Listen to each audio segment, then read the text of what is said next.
This one simple little trick can save you tens of lines of code on a regular basis, adding up to hundreds and potentially thousands of lines of code saved over the course of your career. And no, this is not one of those goofy, stupid ads that we see on these websites that are just plastered with ads talking about these one simple trick. Oh, residents in Olathe, Kansas love this one simple. Sheesh, come on. We're not going there. Anyways, but it is a really cool trick that I'd like to show you here today. In our knowledge bite, we're going to break down what it actually takes in order to show a block on the front end. But a twist there, everybody knows how to show a block, that is actually controlling it by store configuration.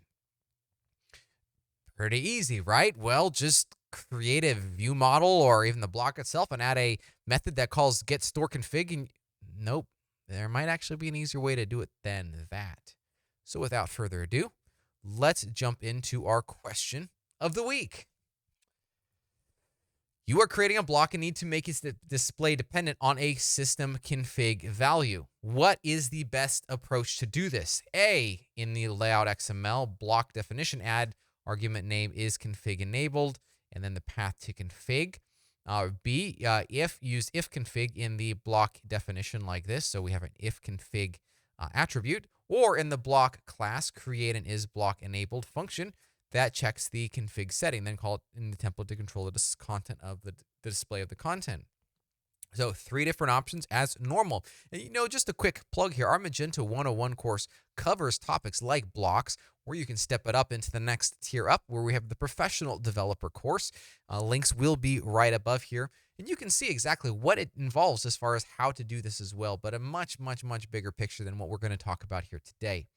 All right, so let's look at each one of these answers and see what it's going to take in order to make this correct. So this first answer, A, you can create these argument node inside of an arguments tag inside of a block. And I am going to show that to you right here on my computer. So we have our reference block. Same thing is ultimately the block. We have our arguments, and we can drop an argument in there. We can ultimately specify anything we want. Now, this by itself does, I'm going to say it does nothing, but in the case where we have our type of an object, it actually initializes this as a object. It actually loads it in from the object manager.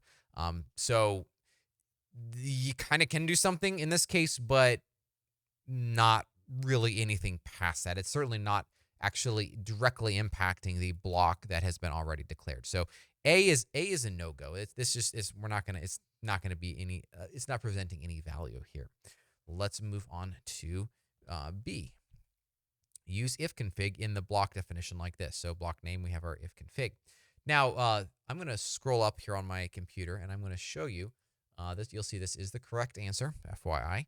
However, one thing to call out here is this does not work, to my knowledge, on the reference block itself. You has to be on the original root object, or the block declaration. So this does not apply to a reference block. Unfortunately, it'd be kind of nice if it would. But at the end of the day, it doesn't. So if you do need to control a original block, you could ultimately recreate it.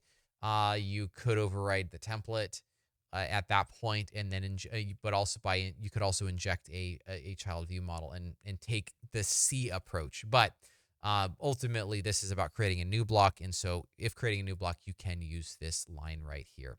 Actually,